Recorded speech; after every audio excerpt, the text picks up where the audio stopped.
Imagine só. Documentos explosivos, capazes de abalar até os alicerces do poder, podem estar nas mãos da polícia sobre um dos nomes mais controversos da política mundial. Uma investigação bombástica vem à tona, sacudindo o noticiário e revelando conexões que muitos prefeririam manter ocultas.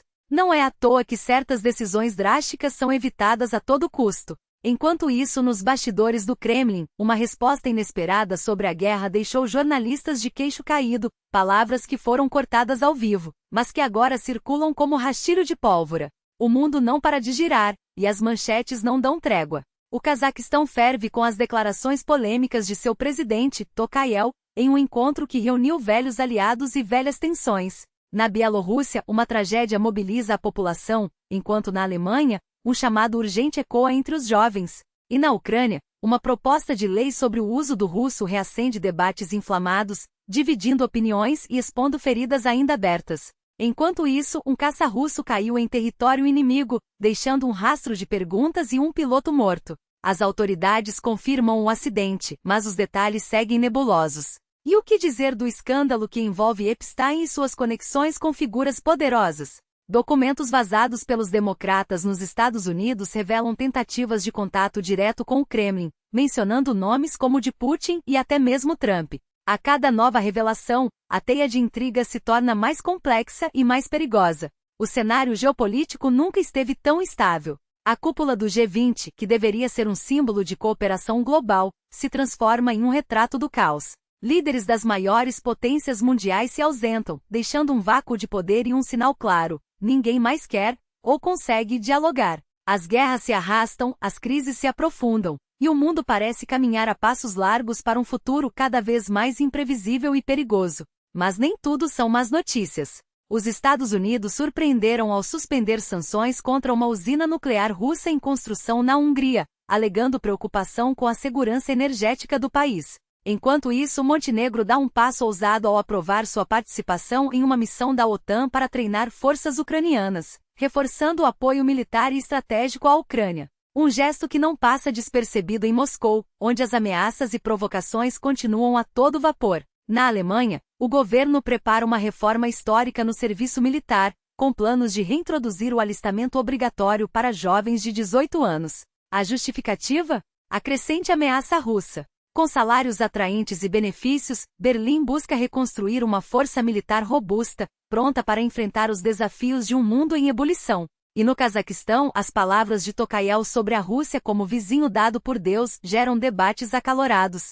Seria uma declaração de aliança ou apenas diplomacia de ocasião? Enquanto isso, na Ucrânia, um projeto de lei que flexibiliza o uso do russo em espaços públicos reacende a polarização. Para alguns, é uma questão de liberdade linguística, para outros, uma afronta à identidade nacional. O jornalista Konstantin Andreev Kashirin resumiu o clima em uma frase que viralizou: quem fala ucraniano é visto como pacífico e bondoso, quem opta pelo russo, como agressivo e perigoso. Mas será que a língua define o caráter de uma pessoa, ou é apenas mais um pretexto para alimentar divisões? O mundo está em movimento e cada dia traz novas reviravoltas. O que não muda é a necessidade de estar informado, de entender as forças que moldam nosso presente e nosso futuro. Porque, no fim das contas, é isso que define quem está preparado para o que vem pela frente. E essa é a realidade nua e crua que muitos preferem ignorar.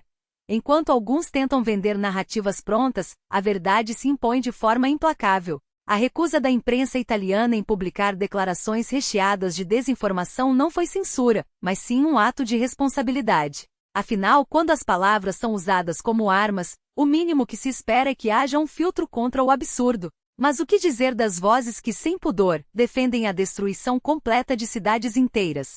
Que clamam por cidades apagadas do mapa, como se vidas humanas fossem peças de um jogo de tabuleiro? Não são opiniões, são confissões.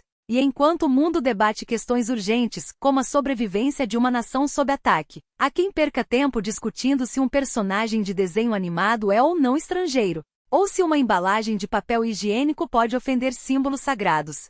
É como se, em meio ao caos, alguns preferissem se distrair com miudezas enquanto o essencial desmorona. Mas a vida não espera. Ela cobra, e cobra caro. Como no caso do menino Machim, cujo desaparecimento mobilizou uma nação inteira em busca de esperança, até que a realidade cruel se impôs. Quantas famílias ainda chorarão antes que entendamos que cada vida perdida é uma tragédia irreparável? E então vem a corrupção, essa ferida que sangra mesmo em tempos de guerra. Quando esquemas milionários desviam recursos destinados a aquecer lares ou proteger infraestruturas críticas, não são apenas números que são roubados, são vidas que são condenadas.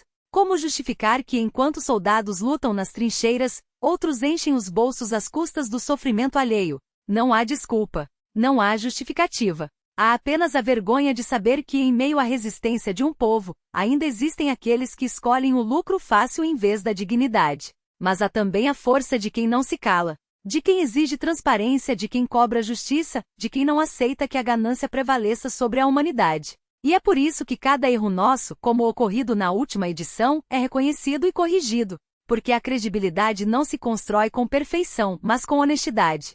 Com a disposição de admitir falhas e seguir em frente mais fortes e mais atentos. O que nos move é a certeza de que a informação não é apenas um direito, é uma ferramenta, uma arma contra a manipulação, um escudo contra a desinformação, um farol em meio à escuridão. E é por isso que contamos com você, com seus comentários, suas críticas, suas reflexões. Porque juntos, somos mais do que espectadores.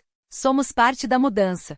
Então, o que você acha? Até onde vai a linha entre a liberdade de expressão e a irresponsabilidade? Como lidar com aqueles que, mesmo diante de provas, insistem em negar a realidade?